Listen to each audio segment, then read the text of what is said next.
key faktor bahwa Persib itu bisa menang adalah Boyan memilih Ramon sebagai starter. Kenapa Tom His sekarang mainnya jauh lebih bagus dalam 3-4 pertandingan terakhir? Karena dia sudah tidak lagi merasakan cuaca yang mengganggu performanya.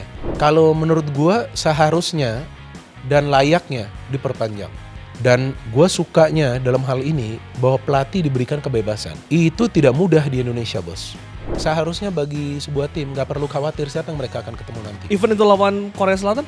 Gak perlu khawatir. Dan bagi Persib bisa lolos dari fase grup ini sudah pencapaian yang bagus bagi mereka. Itu kan yang lagi rame kan yang katanya sudah info A1 lah, sudah 99% katanya Joey Pelupesi. Gue gak mendapatkan informasi. Sebenarnya ada sih infonya, tapi gue gak mau ngomong. Tapi kalau menurut gue tim yang sebetulnya benar-benar bagus itu adalah Malut. Faktor apa yang akan menentukan hasil pertandingan? Kalau menurut gue jumlah kesalahan. Karena channel Triple B lagi diakuisisi sama ibu negara dan anaknya, jadi hostnya gue culik ke sini. Gue kalau ada di TikTok Bung Binder. Oh ada ya, lagi rame ya? Lagi rame itu. Okay. Itu ganti host atau gimana tuh? Itu sebetulnya gue lagi ganti baju.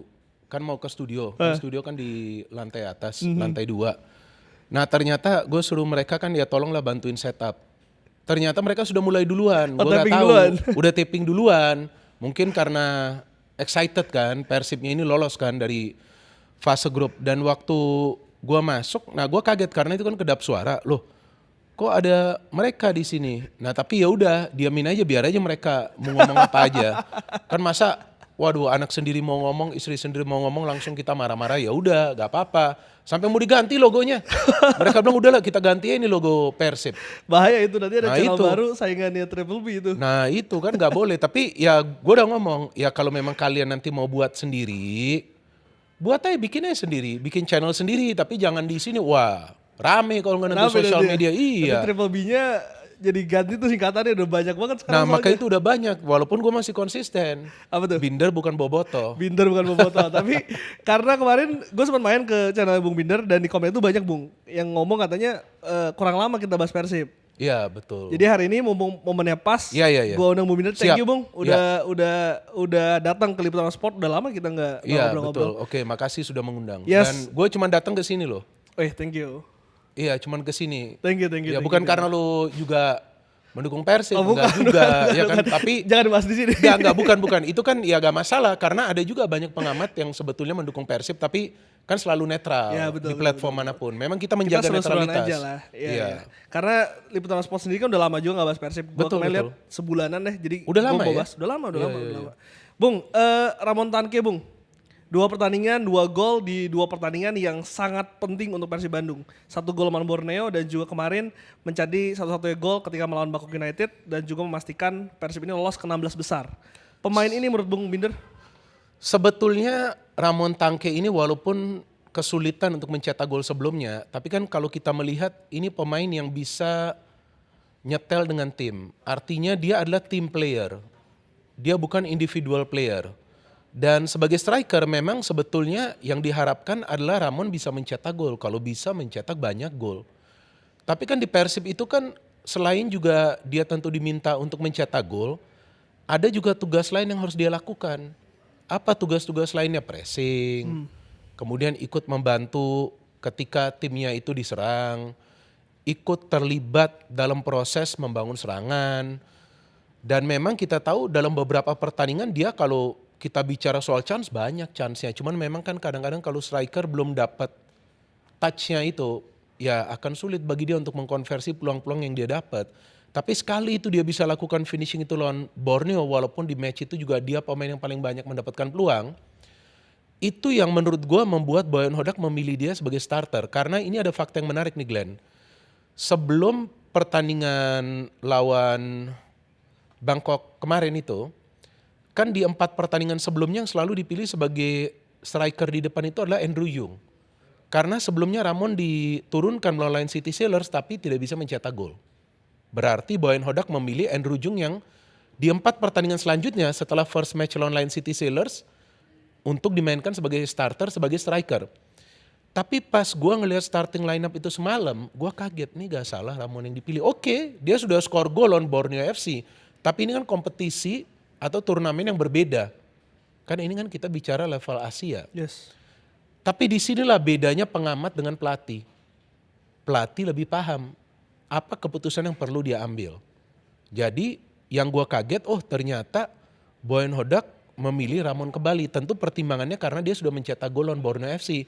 Confidence-nya lagi tinggi. Dan kemudian menit kelima ada penalti. Itu biasa siapa yang ambil tuh penalti lagi? Andrew Jung yang ambil. Ya.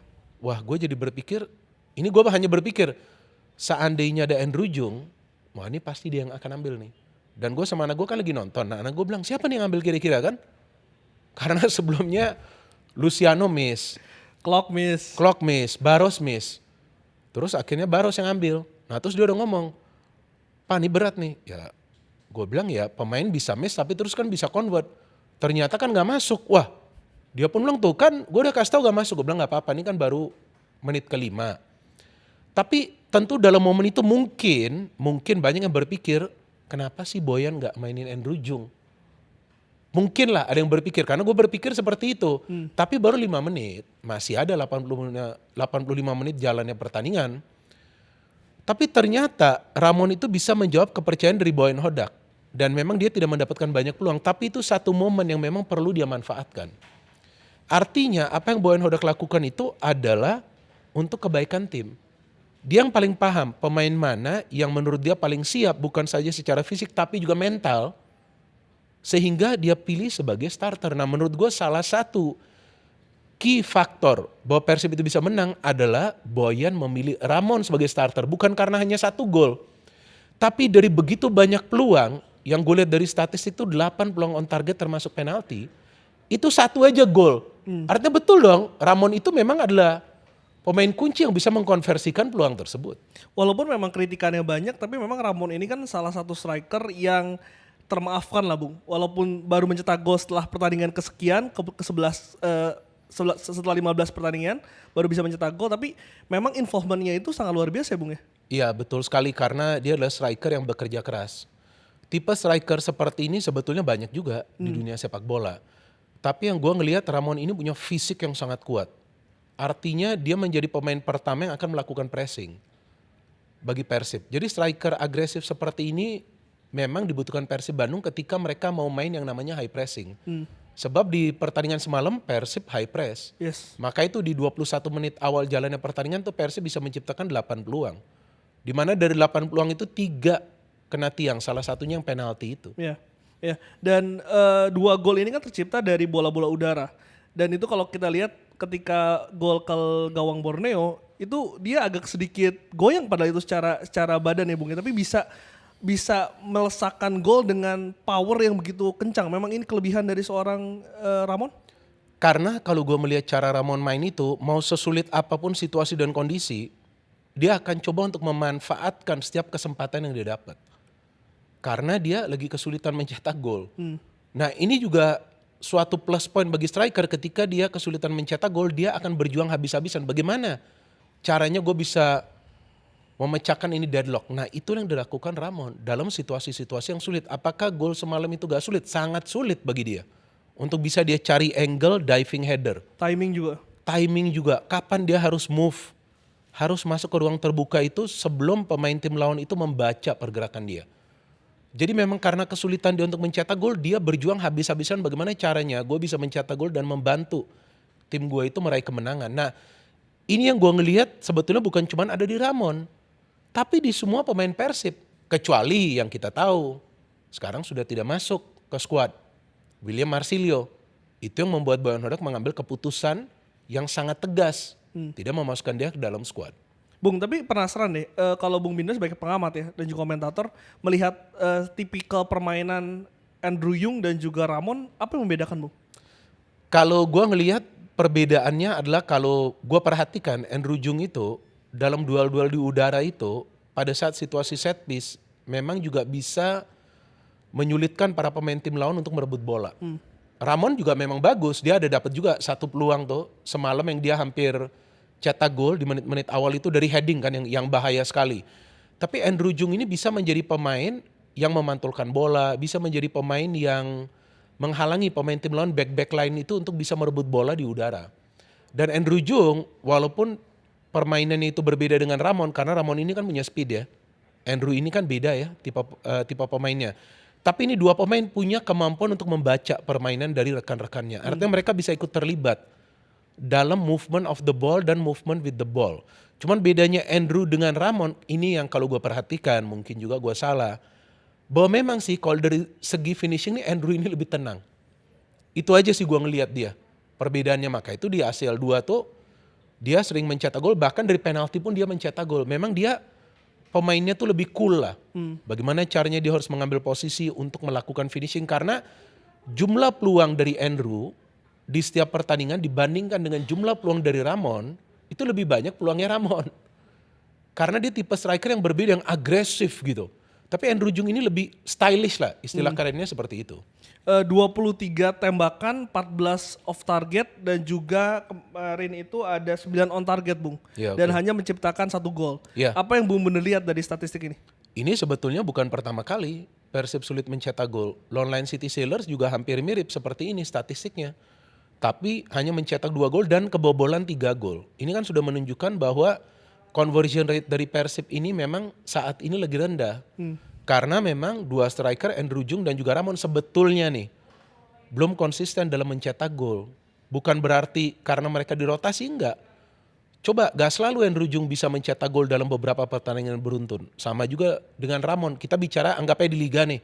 Beruntun nih mereka cetakkan belum kan? Begitupun dengan Baros ya? Begitupun dengan Baros, tapi perbedaannya Baros nih kalau menurut gua bahwa dia pergerakan ini lebih fleksibel karena dia sebetulnya kan bukan main di striker, Di flank. tapi dia main di flank. Dia pemainnya bekerja keras. Jadi Baros ini sebetulnya sering mendapatkan manfaat dengan pemain seperti Andrew Jung dan juga Ramon yang gesit, yang bekerja keras. Disitulah dia sering mendapatkan ruang untuk bisa mendapatkan peluang mencetak gol. Apakah juga terdampak dari skema permainan dari Persib Bandung, Bung? Karena kalau kita lihat kan rataan golnya ini cukup rata nih. Luco Iya. juga nyetak gol, Baros nyetak gol, Sadil juga nyetak gol. Iya. Barba bahkan juga udah 3 gol. Apakah permainan yang diterapkan oleh Bojang Hodak di musim ini berbeda dengan musim lalu yang lebih mengandalkan serangan balik, atau Bung Bindo lihatnya seperti apa? Kalau gua ngelihatnya lebih bervariatif. Kalau dalam 2 musim sebelumnya memang kelihatan banget Persib adalah tim yang mengandalkan counter attack. Itu kelihatan banget. Mayoritas gol yang mereka cetak itu mau di ACL 2 musim lalu dan juga di Liga itu mayoritas dari counter. Tapi musim ini tidak banyak yang dari counter. Ada juga dari counter tapi tidak banyak. Tapi gol semalam itu juga sebetulnya dari counter, dari belakang bola direbut ya. Jadi kalau menurut gua Boyan lebih berani untuk memakai strategi yang berbeda karena dengan materi pemain yang berkualitas dan dalam. Jadi artinya begini, ketika dia meminta para pemain Persib bermain menyerang, dia sudah tidak perlu khawatir karena dia sudah tahu di tengah dan belakang ini kuat Persib. Walaupun para pemain di depan ini sulit conversion, tapi paling tidak di tengah dia tahu dia sudah punya yang namanya Clock, dia sudah punya Luciano. Ini dua sekarang kan dimainkan bersamaan udah bagus nih, udah kompak nih. Awalnya kan sulit ya. Di belakang dia sudah tahu. Kalau nggak Barba sama Tricardi, kalau nggak Matricardi dengan Julio Cesar. Atau bisa juga Dewangga. Bisa juga kalau mau dimainkan di center back. Tapi kan sementara ini kan di back kiri. Jadi dia berani sekarang melakukan variasi. Yang sebetulnya nggak salah. Tapi ini juga tergantung tim mana yang akan dihadapin. Nah seperti lawan Madura United beranilah bermain menyerang. Tapi lawan Borneo FC kan agak hati-hati juga. Karena Borneo juga transisinya kenceng. Jadi memang sekarang Boyan bisa mengambil keputusan untuk memakai strategi yang berbeda. Tapi tergantung lawannya ini siapa. Lawan Bangkok United dia berani meminta high press. Kita nyerang. Karena Bangkok United juga di first match aja habis. Tenaganya mereka tuh babak kedua udah habis. First match ya yang pertemuan pertama. Jadi dia minta para pemain itu attack. Persib attack tapi hanya di first half. Kenapa second half terus mereka gak attack? Resiko juga kena counter. Nah itu.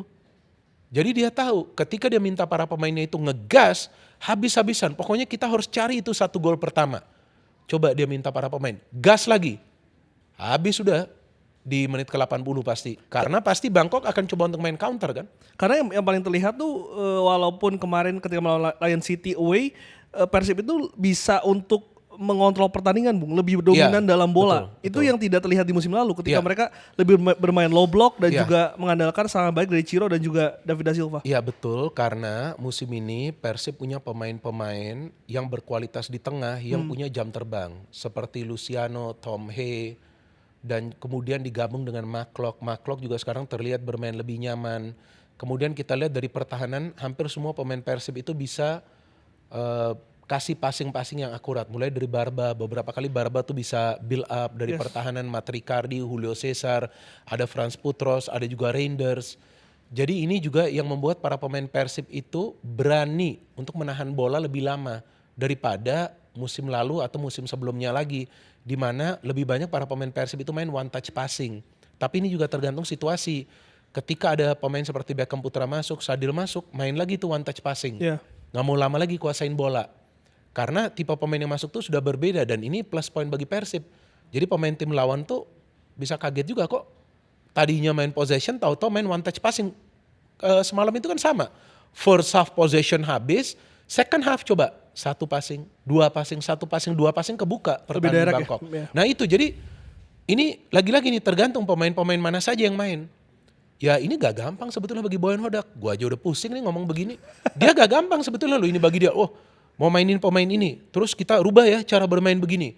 Ini kalau pelatih minta merubah cara bermain, mau mainin pemain A terus pemain B, gue cadangin dulu. Kalau hubungannya gak kondusif, gak bisa Persib main seperti ini. Ini hubungan antara pelatih dengan pemain dan juga dengan manajemen ini lagi bagus-bagusnya di Persib. Bahkan dengan Bobotoh pun lagi bagus-bagus. Nah itu sangat penting kan. Jadi semua stakeholder yang terlibat di Persib ini lagi kondusif situasinya. Itu yang membuat para pemain juga nyaman bermain. Supporter ada Persib kalah pun ya gue gak ngeliat sih mereka hujat-hujat juga. Dan yang paling terlihat bahagia itu kelihatan Tom Hai itu kelihatan bahagia banget di Persib ya. Iya. Dan secara permainan tuh agak berbeda Bung dengan apa yang dia lakukan di timnas. Kalau di timnas kan lebih ke nomor 6 tuh, lebih ke di playmaker. Ini tuh lebih ofensif, lebih menyerang gitu dan secara fisik pun sudah bisa bermain 90 menit dalam beberapa pertandingan. Kalau kita cermati awal-awal Tom Hai membela Persib sebetulnya gak se-ofensif seperti ini. Betul. Coba aja lu perhatikan beda. Tapi sekarang karena dia sudah bisa beradaptasi dengan yang namanya cuaca. Nah ini perbedaannya yang gue juga sudah jelaskan sebelumnya di platform gue. Bahwa kenapa Tom Hai sekarang mainnya jauh lebih bagus dalam 3-4 pertandingan terakhir. Bagi Persib bisa mendapatkan peluang, bisa memberikan assist, bisa mencetak gol, bisa memberikan banyak umpan kunci. Karena dia sudah tidak lagi merasakan cuaca yang mengganggu performanya. Kalau sebelumnya kan kita selalu melihat Tom Hai itu mukanya merah. Waktu membela timnas wajar. Karena dia datang dari Eropa. Beberapa hari main, cuaca lagi panas. Itu kan gak gampang lah bagi dia. Contoh kita ke luar negeri. Ke negara yang lagi musim dingin. Kan gak gampang. Bagi kita yang traveling saja gak gampang. Apalagi kita disuruh main bola. Kan kita kan gak terbiasa. Tapi sekarang dengan dia berada di Persib. Dia terbiasa bermain di iklim yang tropis. Enjoy dia gamenya. Ya kan kemarin dia 2 kali kan hampir mencetak gol. Iya ketepis dan kena tiang satu. Nah kena tiang nih gak tahu apa gawangnya dikecilin ya semalam. Berapa kali lo? 4 kali lo terkena di komentar itu banyak ngomong katanya man of the match-nya tiang gawang. Nah itu aneh loh. Ini jarang loh sampai kena 4 kali. Dan biasa kalau tim udah sial begini. Ini biasa. Ya kan itu backfire loh. Ya, bumerang loh. Betul. Bisa tim lawan yang cetak gol. Dan hampir itu Bangkok. Hampir. Pemain bernomor punggung 20 tuh hampir cetak gol. Yang di chip itu ya? Iya itu anak gue sampai bilang tuh kan. Dia udah bilang begitu. Wah ini gawat ini dia bilang. Karena tiba-tiba. Dan dia sampai ngomong. Kok tiba-tiba nih mereka sudah berada di pertahanan Persib. Iya betul. Itu harus. Bung tapi yang pengen gue juga tanya. Tom Hai ini kan yang tadi gue katakan berbeda dengan apa yang diperankan di timnas. Begitupun Eliano. Eliano kan gak pernah jadi back kiri di timnas. Gue gak tahu ya. Dia tuh kalau nggak salah beroperasi di kanan. Di kanan dan dia lebih di offensive kan di depan ya. Betul. Tapi ini diberikan apa ya, peran berbeda dengan Bojan Hodak dan itu berhasil, Bung. Ya. Apa kuncinya? Iya, karena memang Boyan Hodak melihat bahwa pemain seperti Eliano itu bermain di belakang sebetulnya bukan untuk defend. Tapi Eliano menjadi senjata tambahan untuk overlap, untuk menyerang. Jadi kalau kita melihat pemain seperti Franz Putros kalau main, dia juga overlap. Reinders juga overlap. Itu menjadi tambahan amunisi bagi Persib ketika wing play dari Persib itu agak macet. Karena sekarang kan Persib punya banyak channel nih untuk membangun serangan. Dari fullback, dari wing, dan juga dari tengah kan. Ada Tom Hai, ini banyak nih channelnya. Tapi coba bayangkan, kalau channel A yang di depan, penyerang sayap nyerang, dalam transisi. Terus channel B di tengah seperti Tom Hai menyerang, channel C, 2 fullback menyerang. Pada saat transisi, itu Persib bisa mengungguli jumlah pemain dari tim lawan. Maka itu yang dipilih adalah Reinders yang punya kecepatan. Tapi pernah juga Barba bermain di kiri, tapi Barba gak akan bisa overlap seperti Reinders. Pernah juga kalau seandainya pemain lain yang dimainkan di kanan, Kakang gak akan bisa overlap seperti Frans Putros. Ya. Dan mungkin turunnya tuh dia sering terlambat. Tapi ini mereka kuat di belakang. Jadi pada saat transisi, Reinders ini sering maju. Itu lawan Borneo. Iya. Yang dia bisa maju tiba-tiba tuh ke depan. Langsung sama Tom Hay itu udah bekerja Yang sama. one-on-one sama Iya. Nadio ya? Nah itulah, walaupun dia masuk ke tengah dikit kan. Jadi Boyan melihat kira-kira pemain ini harus saya taruh di mana. Nah bisa saja Reinders dia mainin di tengah, tapi kan belum butuh sekarang. Belum, sudah ada banyak pemain di sana kan. Dan kalau nggak salah tuh waktu lawan apa ya, Lion City kan Bung Binder tuh sempat ngechat gue ya, nanya kenapa Jorginho dimainkan sebagai starting 11. Iya, Ingat itu jujur gue bingung. Nah itu gue mau nanya, sekarang udah dapat jawabannya belum? Karena semalam juga dimainkan lagi sebagai starting 11. Iya betul. Nah ini juga gue lihat Jorginho dimainkan. Ternyata bukan Beckham Putra. Oke lah, Beckham memang lawan Borneo mainnya bagus. Bahkan dia memberikan 5 umpan kunci, salah satunya assist kan. Ya. Kepada Ramon. Cuman gue ngelihat Boyan Hodak ini adalah pelatih yang sabar sih. Artinya begini, kalau dia melihat ada pemain yang sulit perform, ya kan, tapi pemain ini bekerja keras, ya kan, setiap pertandingan, dia pasti akan kasih chance lagi. Dan gue ngelihat Bergwinho yang di pertandingan lawan Borneo FC yang turun di babak kedua yang oke lah, gak bermain jelek, tapi lebih individu sih. Kalau gue ngelihat lawan Borneo itu, lebih individu dia mainnya, lebih lama nahan bola, mungkin itu juga untuk menjaga lead ya, untuk menjaga keunggulan ya. Jadi dia pancing pemain Borneo. Tapi ternyata di pertandingan semalam perannya berbeda. Kenapa? Dia tuh support untuk pemain yang bawa bola dari tengah atau dari belakang. Jadi Boyan Hodak ini tahu, ya udah kalau memang kamu belum bisa berkontribusi baik secara assist ataupun untuk mencetak gol atau tidak bisa banyak memberikan umpan kunci, tapi paling tidak dia bekerja keras. Karena Bergwijn pun turun untuk membantu pertahanan. Itu poinnya dari Boyan Hodak. Ini kalau menurut gua, mungkin juga bisa gue salah, tapi gua kan lihat tim-tim main ini seperti apa. Oh, contoh di Persija ya, ada Alan Cardoso. Kenapa tiba-tiba Donitri masuk? Karena Donitri punya kemampuan yang lebih baik untuk bisa distribusi bola secara merata daripada Alan Cardoso. Maka itu Donitri diberikan kesempatan bahkan bisa sampai mencetak gol. Jadi pelatih itu melihat, oh Alan ini bagus, gak jelek, tapi coba ya dimainkan Donitri, gimana efeknya? Ternyata bagus, terus Donitri dapat kan kesempatan, tapi sekarang kan main untuk tim SEA Games. Nah ini juga sama, coba oke, Bergwijn agak sulit nyetel, tapi kita kasih lagi nih kesempatan. Ternyata dia deliver kan, dia kasih itu assist yang sebetulnya bukan dari posisi dia. Loh iya dong, dia kan bergerak itu Di langsung. kanan dia harusnya. Iya, dia harusnya kan di kanan, dia langsung bergerak ke kiri atau mungkin William lah di kanan kan. Begitulah mereka shifting position. Nah, tapi ketika dia bisa memberikan assist seperti itu, ya itu menjawab lagi kepercayaan dari Boyan Hodak.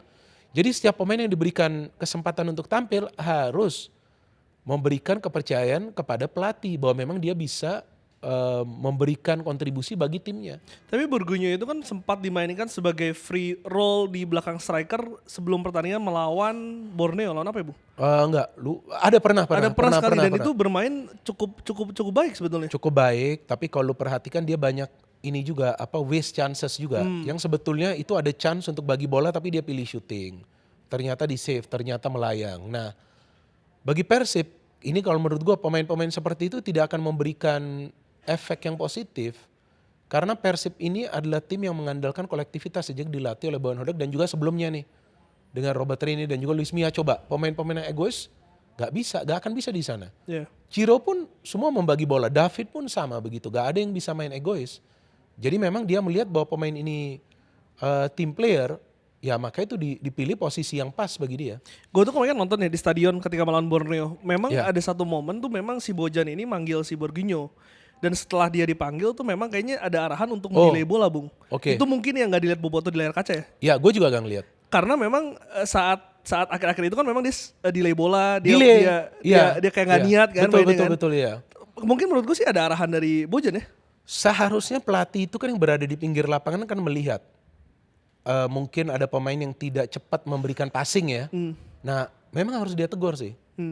Jadi jangan ngomong setelah pertandingan, ya kan? Tapi harus ngomong pada saat momen itu, dia harus memberikan arahan kepada pemain tersebut. Contoh juga lawan Borneo FC itu ada cuplikan di sosmed yang bench dari Persib meminta Bergwijn turun. Ayo bantu lini tengah atau lini pertahanan. Nah memang harus seperti itu. Pemain harus dikasih tahu, Beda halnya kalau sudah dikasih tau gak ikutin. Ya ngapain juga dia dipilih lagi. Ya kan? Bisa saja kan? Artinya itu kan bisa terjadi. Kalau dia gak ngikutin atau dia merasa tersinggung, ya artinya kamu bukan tim player. Iya, bahkan Barros itu kan sampai ke kotak penalti sendiri. Nah, ini proses golnya kenapa? Karena Barros yang merebut bola di lini pertahanan Persib. Iya. Dia merebut bola di lini pertahanan Persib, dia mau mulai transisi, dia kasih ke Berguinho assist, boom, gol dari Ramon. Kan itu kan gak gampang proses gol seperti itu. From defense to attack and score a goal. Iya. Nah, kenapa ini semua bisa terjadi? Karena para pemain Persib bekerja keras dan bermain untuk tim. Contoh, setelah menang nih, ada gak sih pemain Persib yang pansos di sosmed? Gue hebat, gue yang cetak gol, gue udah yang paling terbaik. Ada gak sih? Atau mungkin caption-caption yang aneh lah. Kan sekarang banyak caption-caption aneh di sosmed. Bukan dari player, maksudnya ada aja, bisa aja dipakai. Ada gak? Coba, lu ada lihat gak? Jujur aja. Gue gak lihat sih. Gue juga gak ada lihat. Ada gak dari manajemen Persib yang pansos yang cari muka di sosmed? Ada gak? Jawab yang jujur. Gue sih gak lihat juga. Gue juga gak lihat, iya kan? Ada gak tim kepelatihan yang sok-sokan di medsos bahwa gue udah yang paling hebat? Ada? Gak ada juga. Gak ada juga. Poinnya adalah? Poinnya adalah mereka semua rendah hati bermain untuk tim. Ya tim menang ya udah bagus. Tapi tim menang semalam bukan berarti perjuangan telah selesai.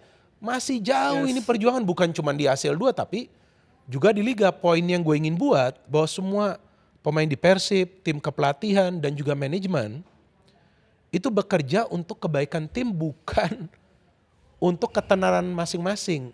Bukan untuk menjadi famous. Tapi untuk membuat yang terbaik bagi tim. Untuk siapa? Untuk supporter, bos. Ya kan, untuk supporter. Nah, supporter pun harus paham bahwa setiap klub itu memang coba untuk membentuk permainan mereka yang terbaik. Kadang-kadang ada juga off day. Tapi harus dilihat off day-nya kenapa. Ada pemain yang mungkin gak ngikutin arahan, atau pelatih yang kurang cermat, ya kan, atau manajemen yang kurang pintar mencari pemain. Kan hal-hal seperti itu kan bisa terjadi. Tapi setelah pertandingan selesai, ya itu saatnya untuk evaluasi, menang atau kalah. Tapi kan bukan berarti juga setelah menang langsung euforianya berlebihan. Nah ini kan gak terjadi dengan Persib. Meskipun ini sebuah sejarah loh bagi mereka. Mereka lolos dari fase grup ACL 2 ini. This is history for them. Tapi gak ada kan yang berkepanjangan euforia di sosmed juga. Biasa, oke lah kalau mau selebrasi oke. Anak bini gue juga selebrasi. Beli makan gue gak dibagi. Jujur, gue gak bohong. Oh gak bisa, lu kan netral ya. Memang gue netral. Gue gak dibagi. Walaupun memang tenggorokan gue juga lagi sakit sih. Jadi mereka happy-happy, ya udah. Tapi hari ini mereka udah normal. Gak ada masalah lagi. Kenapa normal? Mereka bilang, Liga ini masih mau main loh. Ya gue bilang itu urusan lu lah, ya kan. Lu kan dukung Persib. Triple B gak ya? Apa? Netral Triple B. Netral lah gue. Gue netral. Semua klub kita bahas, ya kan. Oke, Bung. Sebelum gue mau bahas soal calon Persib, gue pengen bahas juga soal Teja Poko Alam, Bung. Ini satu pemain yang menurut gue luar biasa secara mentalitas ya. Karena dalam 2 musim terakhir sempat tergeser Mendoza. Musim ini diberikan kesempatan dan dari 11 pertandingan 7 clean sheet, Bung.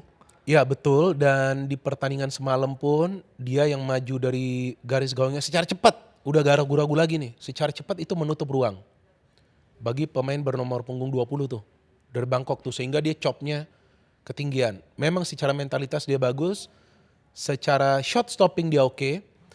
Tapi selain juga catatan dari pertandingan semalam soal finishing yang tadi sudah kita bahas, catatan kedua ini Glenn, ini adalah semacam, bukan kritikan, semacam saran lah bagi Teja.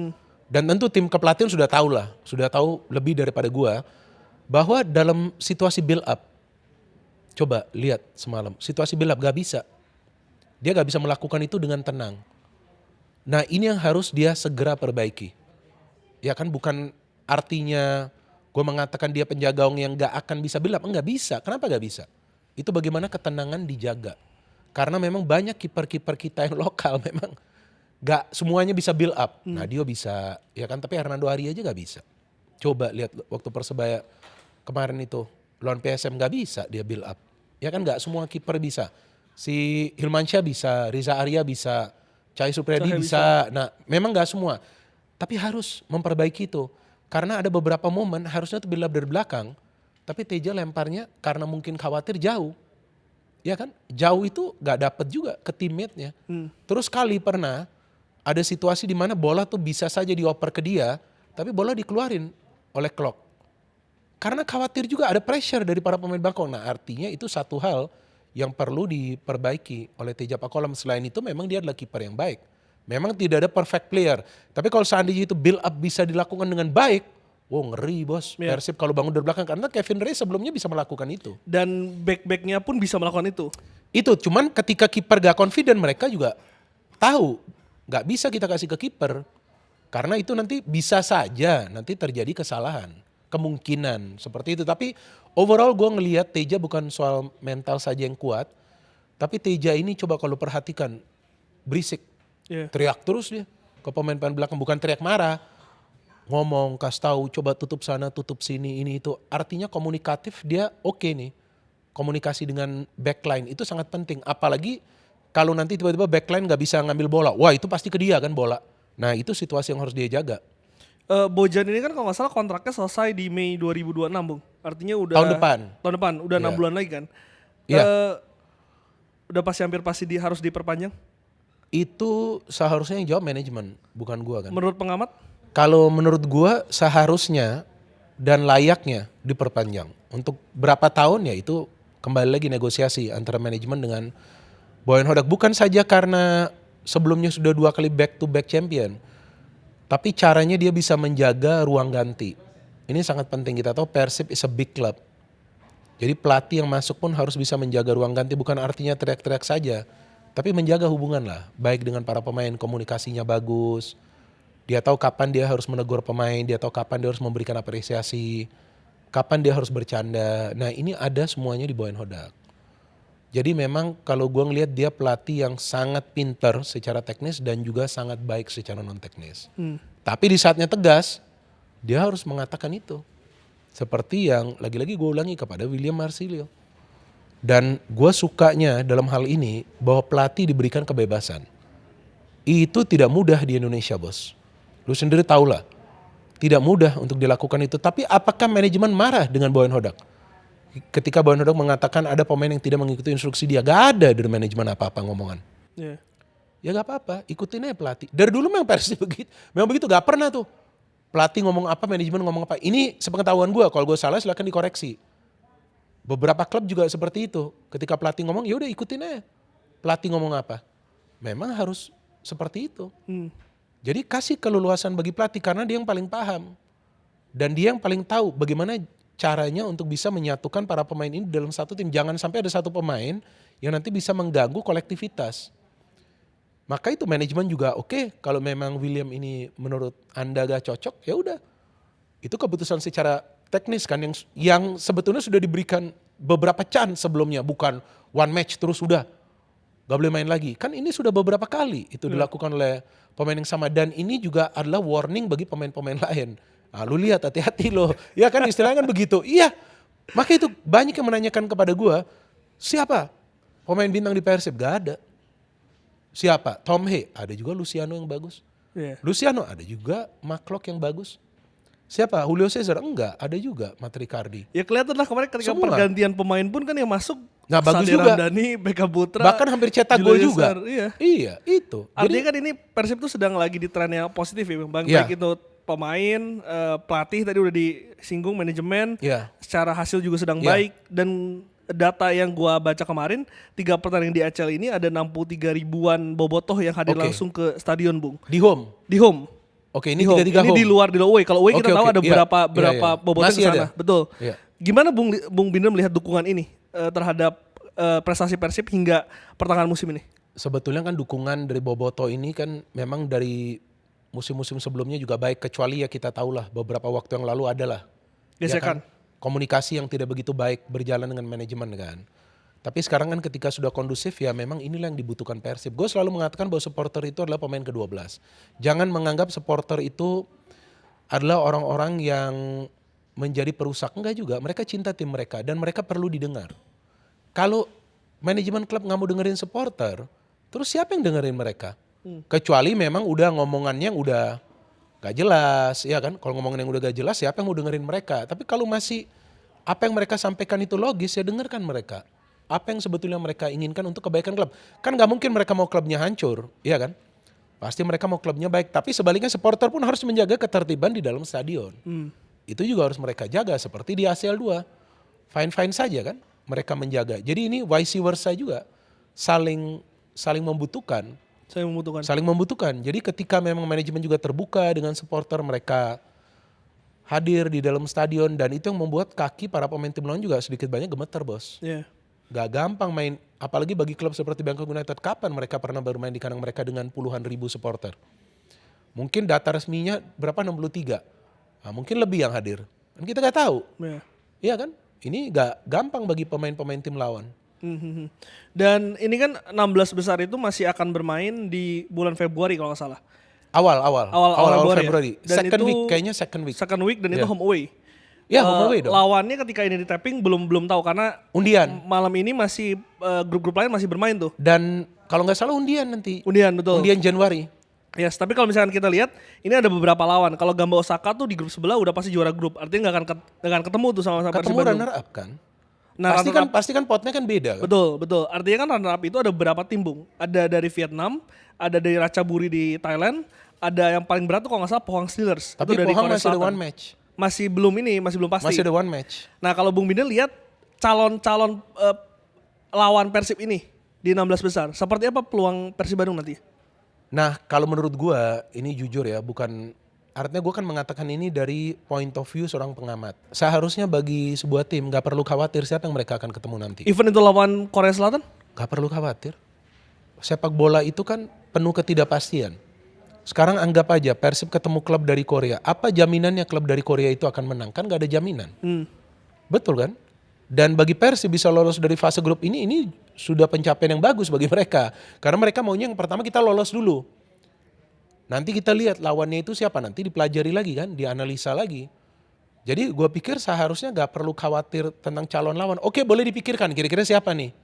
Tapi jangan nanti tahu-tahu kalau ketemu klub dari Korea atau Jepang yang kita tahu lah mereka lebih kuat, ya kan. Materi pemain mereka juga tentu lebih berkualitas, apakah itu yang lokal atau yang asing. Tapi gak perlu khawatir, main aja. Santainya Bung Binder ini apakah melihat karena kualitas dan juga kedalaman skuad Persib ini sudah cukup untuk bersaing di Asia bahkan 16 besar? Bukan cuman materi pemain. Kalau materi pemain kita bicara teknis kan, Teknis. tapi juga secara non teknis mentality dari para pemain. Persib sekarang sudah punya apa yang namanya winning mentality. Karena sudah sering comeback dan juga sudah sering ditekan bisa keluar dari tekanan itu. Mereka kalah, mereka bisa langsung bangkit. Mereka kalah di ACL 2 lawan City Sailors, total Madura United bisa pesta gol. Nggak ngefek kepada pemain mereka. Ya udah, kita sudah kalah, ini different match. Ayo kita menang untuk match ini. Ya kan, dan yang gue dengar nih, gue gak tahu bener atau enggak. Ini gak ada pemain yang ngomong. Yang gue dengar, para pemain Persib tuh jarang tertawa sebelum match. Coba tanya orang dalam. Serius semua. Gak ada tuh yang aneh-aneh atau ngel-ngel. Enggak, serius. Karena misi mereka adalah gimana caranya kita bisa meraih kemenangan. Sebegitu serius mereka. Itu serius bukan berarti mereka tegang, enggak. Mereka disiplin. Bahwa kita turun, target kita tuh adalah untuk meraih kemenangan. Bahwasannya nanti kita kalah itu beda. Tapi meraih kemenangan, kalau ada tim yang turun untuk meraih kemenangan itu artinya apa? Para pemainnya tuh sudah punya yang namanya winning mentality and attitude. Itu yang sekarang gue ngelihat dari para pemain Persib Bandung. Karena kelihatan banget di atas lapangan, ketinggalan, tenang. Kita fokus aja ke permainan kita gitu. Apa ya faktor ya yang membuat winning mentality itu bisa terbangun secara tim gitu, bukan individu? Dari pelatih. Jadi pelatih yang harus memberikan, bukan motivasi, tapi memberikan input kepada para pemain. Bagaimana caranya mereka di atas lapangan itu bisa berani pegang bola, bagaimana caranya mereka bisa mengambil keputusan. Karena mengambil keputusan itu tidak mudah di sebuah pertandingan. Bagaimana mereka bisa mengambil keputusan tanpa perlu khawatir jika itu nanti salah. Tapi bukan bermain individu. Jadi ketika sebuah tim itu bermain secara kolektif, mereka para pemainnya berani mengambil keputusan, mereka gak khawatir jika membuat kesalahan, mereka bisa kembali membenahi kekurangan mereka. Di situ kita melihat mereka punya yang namanya winning mentality plus kebiasaan meraih kemenangan, itu juga penting dong. Kan sudah biasa nih meraih kemenangan, jadi itu kebawa ke setiap match. Nah itu yang membuat para pemain tuh confident karena mereka tahu mereka punya satu sama lainnya. Ini sudah seperti keluarga nih para pemain Persib. Jadi istilahnya Tom Hee ada kesalahan, pasti Lucho masuk. Klok mungkin ada kesalahan, pasti bisa juga Tom Hee masuk. Seperti itu. Rangers terlambat covering, masuk nih Matricardi untuk cover. Nah kayak begitu, jadi ketika mereka punya semangat kebersamaan ini, otomatis winning attitude ini keluar. Oh gue tenang, kalau gue miss, ada kawan gue nih yang akan nutup gue. Ya kan, nggak akan buat gue kesulitan. Nah seperti itu, contoh ketika William bangun transisi, Bergwijn siap terima bola. Coba gak ada Bergwijnnya.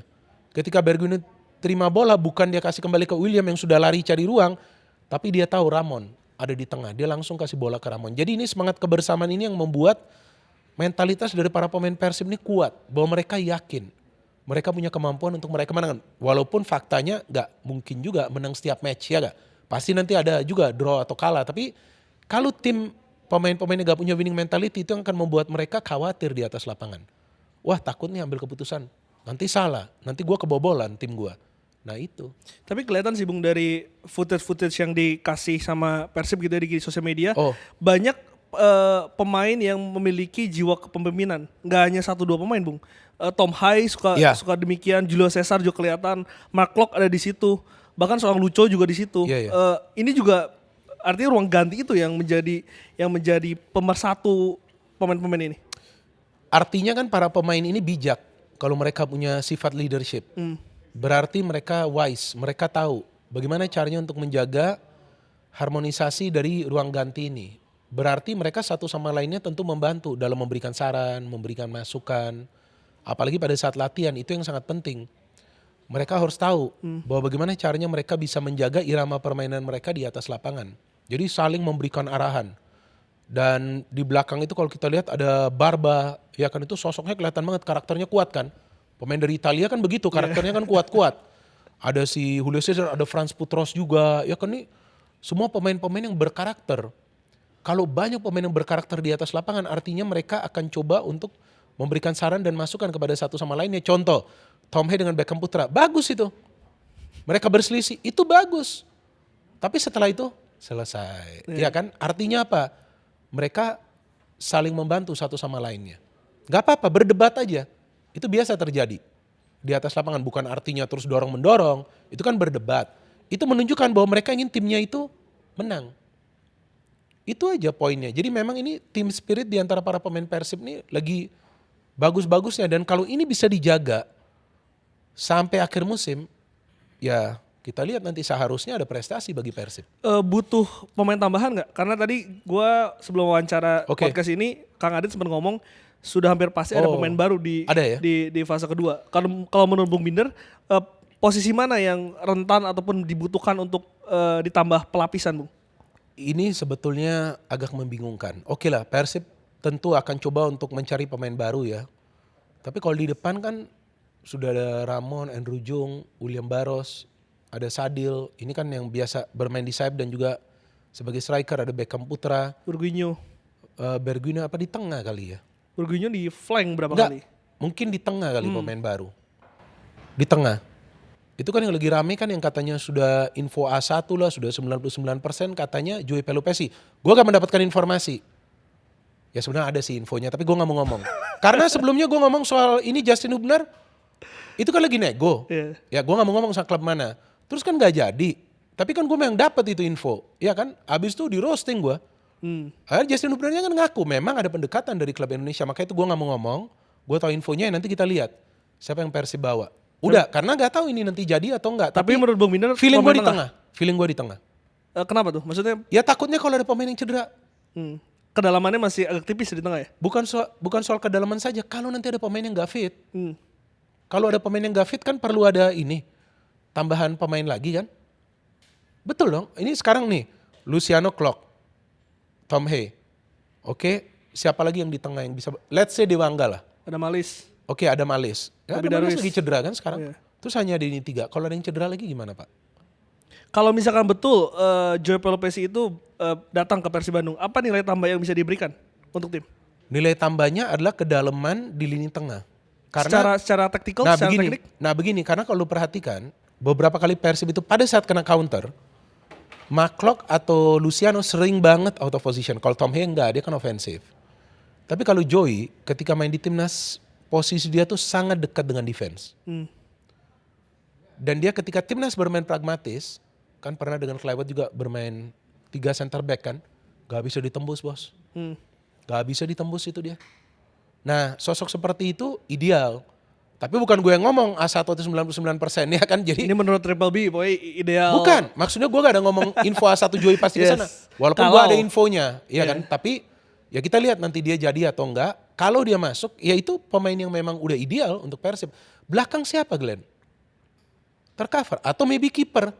Ya bahkan belakangnya ada berapa pemain yang belum main ya. Dewangga udah dikasih chance. Dewa udah, Hamra belum. Hamra belum ya? Pernah Hamra- kayaknya sekali, belum Hamra ya? belum deh. Pernah di liga. Pernah ya? kayaknya di Liga, Di pernah ya? dia sekali. Tapi masih ada pelapis yang bisa Iya, dimainkan lah ya. kayaknya di belakang sih udah cukup ya.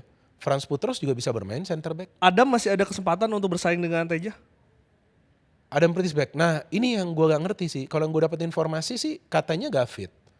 Tapi gue agak bingung kalau gak fit kenapa namanya ada di bangku cadangan. Iya. Iya kan? Itu yang agak membingungkan juga. Yang membingungkan kemana sih waktu lawan Borneo itu Gak turun kan ya? nggak turun. Nah, Tapi yang ada yang ngomong juga katanya karena ada regulasi U23. Ya bisa juga sih. Bisa Maka jadi itu Fitra Maulana. Bukannya udah gak ada regulasi? Nah gue nggak tahu karena ada yang ngomong juga karena pertandingan ini tunda ketika di masa yang Oh di luar iya SEA oke. Games. Maka itu harus dimainkan Iya. Fitra. Dan itu resiko juga sih sebenarnya. Tapi defense-nya kan bagus kan. Meskipun sekali aja itu kecolongan. Yes. Yang Barba. Kalau menurut gue ya Pritzbeck pernah main. Kalah Persib itu hari. Kalah Persita. Iya lawan Persita kan 2-1 ya kalah. 2-1. Nah 2-1. Tapi Teja kan so far oke. Tapi Teja cedera terus Fitra main itu juga beresiko. Mungkin kiper juga bisa. Mungkin Pritzbeck dipinjamkan kalau memang dia gak dimain-mainkan kan. Ya artinya something is there ya kan. Yeah. Di sana kan. Ya mungkin bisa kiper atau tengah. Kalau depan tapi William keluar kan. Bisa juga nanti depan juga. Ada juga kan info yang mengatakan Ole. Gak tahu ini. Gak usah komentar lah. Nanti rame. Iya gue gak mau ngomong. Iya. Kita ngomongnya pasti Kita tunggu di sini aja, ya. Kita nanti. tunggu aja ya. Ini Nanti. bukan channel gosip soalnya. Iya, bukan. Ini bukan channel bukan. gosip. Iya. Bung, oke. Minggu akan siaran Iya, lawan Malut. Malut. Gimana nih melihat Malut sendiri kan sekarang di peringkat 5 belum kalah dalam beberapa pertandingan terakhir. Iya kalah 5 atau 6 match tuh belum Betul. kalah tuh mereka. Terakhir kalah tuh Persik sama Jogja. Iya yang bisa PSIN. mengalahkan- Kalah lu mereka di kandang sendiri. Yes. Iya. Nah ini melihat Malut sendiri calon lawan Persib akan menjadi pertandingan seperti apa, Bu? Nah ini yang menarik. Pada saat tempo hari Persib mau melawan Borneo FC. Kan banyak tuh di sosial media yang khawatir. Yang merupakan fans Persib ya yang gue baca ya di kolom komentar. Wah ini bahaya nih Borneo begini, Borneo begini. Terus kemudian pada saat Persib juga mau berhadapan dengan siapa ya tempo hari ya lupa gue. Sama juga seperti itu, nih bahaya lah istilahnya. Artinya ini tim yang bagus lah. Tapi kalau menurut gue tim yang sebetulnya benar-benar bagus itu adalah Malut. Kenapa? Ya karena mereka juga punya yang namanya kedalaman skuad. Dan mereka punya pemain-pemain yang betul-betul sudah matang. Dari pertahanan ke tengah ke depan tuh pemain-pemain yang sudah jadi semua. Ini tim yang benar-benar bagus walaupun mereka ada kalah kan. Itu kan ada kalah 2 kali. Dan ya. banyak draw kan? Dan banyak draw ya. Tapi ini tim yang sulit kalah. Masalahnya mereka banyak draw saja karena banyak pemain baru dan pelatih baru. Ya kan? Pelatih lokal, satu-satunya pelatih lokal loh, Henry Susilo kan. Yes. Jadi memang nggak begitu cepat lah bisa langsung nyetel. Nggak begitu cepat. Tapi ini tim yang benar-benar bagus. Kalau menurut gua bahkan mereka tidak bergantung kepada seorang pemain dalam urusan mencetak gol. Kolektif tim juga ya? Sangat kolektif mereka ini. Dan mereka ini adalah tim yang transisinya sebaik Persib Bandung. Ya karena pemain-pemainnya yang Iya. melakukan transisi itu Nah, bekas pemain Persib Nah, Bandung. Nah itu. Jadi memang sebaik Persib Bandung ini tim. Dan yang mengerikan dari Malut, mereka tuh kadang-kadang mainnya gak niat. Para pemainnya sengaja. Gak niat artinya ya udah jangan ini dulu, jangan nyerang dulu. Tapi sekali nyerang bisa gol mereka. Coba lihat cuplikan-cuplikan mereka. Ngeri banget ini cara mereka main. Gak niat artinya bukan main jelek, enggak. Udah nggak mau banyak pegang bola. Lempar-lemparnya bola, udah lempar-lempar. Tapi tiba-tiba tim lawan salah, masuk gitu. Ciro, Tyron, David. 3 mantan pemain Persib ini yang gila di sana. Ini 3 ini yang paling berbahaya. Ada Fransa juga di belakang, mereka ada back satu lagi tuh. Yang bagus tuh lupa tuh gue. Di tengah juga bagus-bagus. Ini yang bahaya dan Henry Susilo bukan pelatih kemarin sore juga.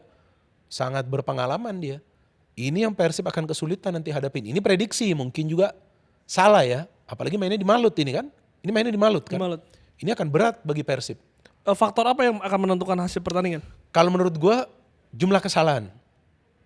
Karena Malut juga lawan PSM kalau perhatikan ini kesalahan-kesalahan aja mereka. Tapi secara game plan jalan ini game plan mereka. Karena mereka kuat nahan di tengah ya, mereka ini kuatnya di tengah. Karena kalau mereka nahan di belakang, transisinya sering lama. Tapi karena mereka sering nahannya di tengah, pressing di tengah, transisinya cepet banget kan ke depan ini. Jadi gue ngelihat nih jumlah kesalahan ini, dan gak tahu ya kalau memang jumlah kesalahannya sedikit kemungkinan draw ini. Kalau feeling gue nih.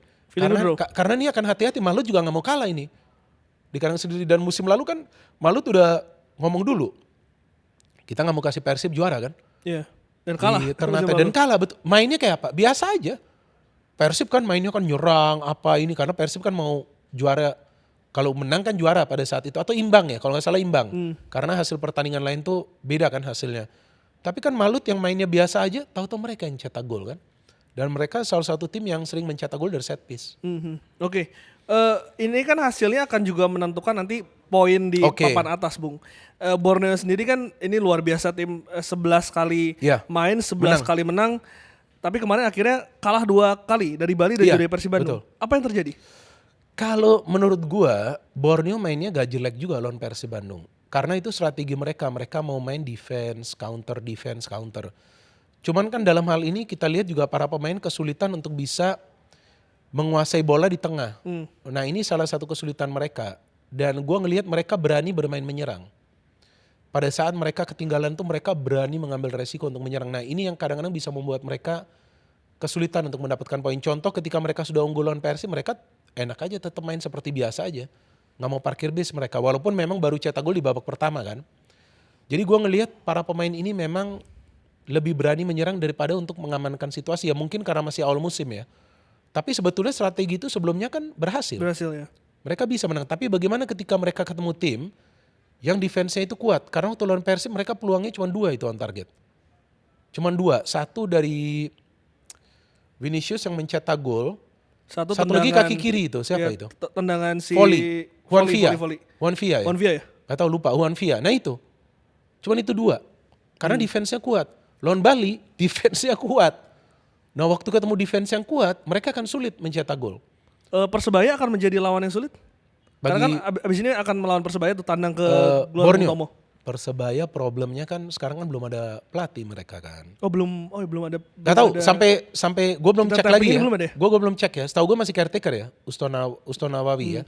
Mainnya sih Persebaya kalau menurut gue sudah lebih baik ya daripada sebelum lawan Edu Perez. Tapi Persebaya kan seperti yang pernah gue katakan berkali-kali, control the game oke. Kill the game. Kill the game itu gak tahu kenapa udah berapa musim terakhir ini sulit banget ini tim.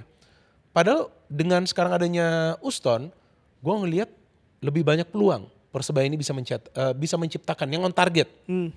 Seperti match mereka lawan PSM itu kan bagus juga, mereka bisa tahan draw main di PSM. Tapi kalau gak bisa kill the game ya berat juga ya untuk bisa mendapatkan poin. Dan Bojan kemarin sempat mengatakan sebetulnya yang ia khawatirkan bukan Borneo, Bung, tapi Persija Jakarta. Bung Binder Iya setuju betul. Setuju gak dengan statement Bojan? Ya kalau gue kan sudah mengatakan di platform lain juga, dan di platform gue memang Persija bagus mainnya. Persija ini kalau menurut gua adalah satu-satunya tim saat ini, gak tahu nanti mereka berubah atau enggak. Saat ini satu-satunya tim yang berani bermain offensive football di Liga Indonesia. Benar-benar ofensif. Pokoknya main untuk mencetak gol dan meraih kemenangan. Itulah Persija Jakarta musim ini. Dan ini fakta lah. Bisa lihat produktivitas mereka kayak apa. Ya salah satu paling tinggi di Liga. Bukan cuma lihat produktivitas gol, expected goals mereka berapa? 3,5 setiap pertandingan. Itu rasio yang sangat tinggi. Ya ada, cek aja. Jadi bukannya gue bohong. Memang mereka tim yang bagus. Sudah gue katakan. Tapi gue juga kemudian kaget kok Boyan mengatakan itu sebelum lawan Borneo FC. Ya artinya dia juga paham kan bahwa memang yang bahaya ini Persija. Memang mereka sebelumnya kalah kan, ada 2 match ya, kalau nggak salah mereka kalah. Kan terus ada perubahan dilakukan oleh Mauricio Souza kan. Seperti tadi Donitri, terus ada pemain di tengah Fransa yang udah dia gak mainin, dia mainin pemain lain. Cobalah ada sekarang Witan yang lagi bagus mainnya dia Nah Mauricio Souza juga jangan diremehin loh. Dia bawa Madura final itu. Dan di Persija dia pelatih yang tegas juga, dia tahu pemain gak perform tarik. Dan dia mengatakan itu sebelum musim ini dimulai. Gak peduli mau pemain asing atau pemain lokal, dia gak ngelihat pemain asing atau lokal. Dia ngelihat pemain yang bisa memberikan kontribusi bagi klub dan itu dia buktikan dengan perubahan-perubahan yang dia lakukan. Tapi masuk akal sih kalau Bojan ngomong gitu karena kalau kita lihat dari kualitas pemain asing, Iya. benchnya, Dan cepat loh, betul. cepat nyetel loh mereka pemain-pemain asingnya dan gak egois, kan bagi-bagi bolanya, bagus itu Persija. Bahkan Alano katanya mau buka counter HP, kata netizen karena udah paling banyak kan dia mendapatkan man of the match kan. Iya betul. Itu gila, itu kan katanya Dembele itu, kayak Dembele itu mainnya tuh.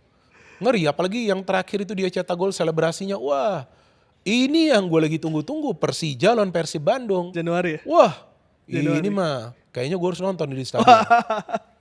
Oke. Waktu main di Jazz, nih main di Jazz gak nih? Wah kalau main di Jazz atau GBK mantap ini. Deket harus ya? nonton di stadion, kan dekat kan di Jakarta kan. Dekat. Ini match yang gue lagi tunggu-tunggu Glenn.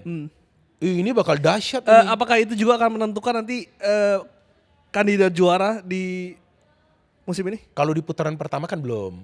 Di putaran kedua bisa aja nanti. Gue belum lihat. Tapi putaran pertama kan belum nih. Masih banyak match. Tapi Persija, kalau gue ngelihat kekuatannya itu, di mana coba Glenn? Oke lah, gue mau tanya lu lah. Lu kan juga nonton Liga. Kalau menurut lu di mana kekuatan Persija? Seharusnya lu tahu. Persija ya tadi sih yang gue katakan secara kualitas penyerang itu Oke. itu bagus. Mereka cetak banyak gol. Benchnya pun kan Donitri sendiri kan lu katakan itu pemain nasional yang juga punya kualitas lah Bung. Witan, Donitri, Rio Fahmi. Ya. Dan secara kualitas pelatih pun Bagus. punya track record. Oke. Dan satu lagi banyak kandang dari Persija ini di musim ini bermain di pendukung Jack, di depan Jackmania. Itu penting. Iya, tapi salah satu perbedaan Persija musim ini adalah kuatnya lini tengah mereka. Dengan dua banteng ini di lini tengah. Van Basten Souza dan juga Fabio. Wah ini gila, ini yang mereka gak punya musim lalu. Kekuatan di tengah ini yang mereka gak punya. Tapi ada di tim-tim lain. Ini mereka dua, ini adalah core, inti kekuatan dari Persija. Betul, striker banyak mencetak gol. Tapi kalau tengah tim lu itu gak kuat, habis loh. Ya, secara transisi menyerang dan bertahan itu kuncinya memang Kuncinya di sana. Tengah ya Bung? Gimana caranya lu bisa membangun build up? Gimana caranya lu bisa potong suplai bola? Itu berada di Van Basten dan juga di Fabio. Sama di Persib, Luciano dan Klok yang sekarang sudah nyetel. Sama juga di Borneo juga sama. Tengahnya itu kuat banget. Nah jadi kalau inti kekuatan di tengah itu sudah mereka bisa kunci, enak aja di depan main. Karena yang di depan main tuh udah tahu, kalaupun kita kecolongan di tengah kita nih kuat. Dan Persija sama pemainnya turun sampai belakang untuk ikut bertahan, hati-hati loh. Makanya ini menarik banget nih selain Udah beli tiketnya, udah dijual? Malam belum. Belum. Sabar. Masih Januari Natalan dulu, tahun baru dulu baru kita nonton El Clasico Indonesia. Bung Minar, thank you. Oke, udah main ke Liputan Sport. Terakhir gue pengen tahu kandidat juaranya udah bisa kelihatan belum sih dengan kalau gue ngobrol sama teman-teman yang juga penggemar Liga Indonesia ya, mereka sih mengatakan bahwa musim ini, dan gue sepakat dengan mereka, bahwa musim ini ada 4 tim sih sebenarnya. Sekarang yang kelihatan ya, kalau juara kan kita belum tahu nih. Nanti tiba-tiba ada pemain yang cedera, badai cedera, iya kan banyak faktor. Nah kalau mereka sih ngomong ke gue dan gue sepakat nih ada 4 tim. Ada Borneo, karena Borneo walaupun 2 kali kalah, kalau feeling gue seharusnya bisa lah. Nanti mereka bounce back, kan ada break juga ya. Borneo, Persija, Persib dan Malut. Gitu. Padahal awalnya kan kita kira Dewa United. Yeah. Dewa United materi pemainnya bagus, tapi gak tahu ya apa yang lagi terjadi di sana. Ternyata mereka sementara masih di luar papan atas. Iya, tapi gue ngelihat ini 4 tim dan teman-teman juga pada ngomong, wah ini seru nih karena sekarang kelihatan 4 tim nih. Walaupun poin Borneo masih di atas, tapi kan bisa aja kayak Arsenal. Yeah. Arsenal poinnya lagi ini, nah sekarang lu lihat tuh tinggal berapa kan. Kacau juga itu tim. Aduh udahlah, jangan merusak mood kita Bung. Kita nikmatin dulu ya sekarang. Thank you Bung Minar. Ya, udah ini kalau misalkan nanti kegusur lagi di Triple B, Liputan Sport siap untuk ngobrol-ngobrol sama Bung Minar. Nah, mereka udah mau buat logo sendiri. Udah mau diambil alih ini. Bahaya ini. Thank you.